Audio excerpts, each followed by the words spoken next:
एक कस्बे में एक विधवा अंधी औरत रहती थी।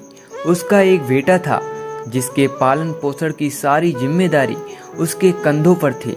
वह अपने बेटे को पढ़ा लिखा कर एक बहुत बड़ा आदमी बनाना चाहती थी, इसलिए उसने उसका दाखिला कस्बे के सबसे अच्छे स्कूल में किया। वह दिन रात मेहनत करती ताकि बेटे की स्कूल की फीस दे सके। लड़के के स्कूल के बच्चे उसकी माँ के बारे में जानते थे। वे सब उसे अंधी का बेटा कहकर चिढ़ाते थे। लड़का इससे बहुत परेशान था। उसे अपनी माँ पर शर्म आने लगी थी। वह उसके साथ कहीं भी आने जाने से कतराने लगा था। जब लड़का बड़ा हुआ तो उसकी शहर में अच्छी नौकरी लग गई। उसने अपनी माँ से वादा किया कि शहर में मकान लेकर वह उसे लेने आएगा, लेकिन जब वह शहर गया तो फिर लौटकर वापस नहीं आया। उसकी अंधी माँ उसका इंतजार करती रह गई। कई महीने बीत गए, लड़के की कोई खबर नहीं आई। अंधी को एक दिन रहा नहीं गया और वह अपने बेटे से मिलने शहर पहुंच गई। पूछते पूछते वह अपने बेटे के ऑफिस पहुंची।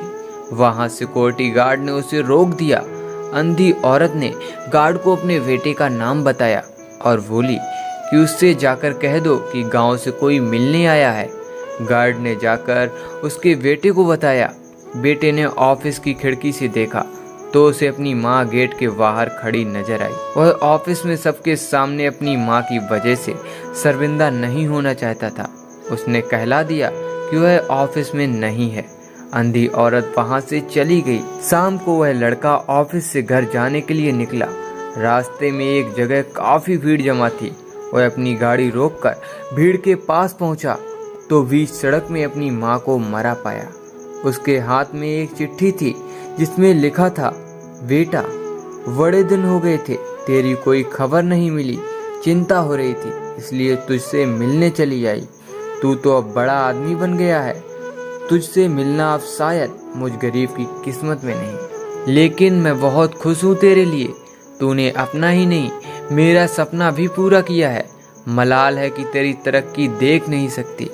काश बचपन में तेरी आंखों में सरिया ना घुसा होता और मुझे तुझे अपनी आंखें ना देनी पड़ी होती, तो तेरी तरक्की अपनी आंखों से देखकर सुकून से मरती। तेरी अंधी माँ। ये पढ़कर लड़का फूट फूट कर रोने लगा। जिस अंधी माँ पर उसे शर्म आती थी, उसने उसके लिए कितना बड़ा बलिदान किया था। वह आत्मगिलानी से भर उठा और जिंदगी भर खुद को माफ नहीं कर पाया। दोस्तों, माता पिता अपने बच्चों के लिए अपना सर्वस्व न्यौछावर कर देते हैं। हमें उनका हमेशा सम्मान करना चाहिए। दोस्तों, कहानी अच्छी लगी हो तो वीडियो को लाइक और चैनल को सब्सक्राइब करना ना भूलें।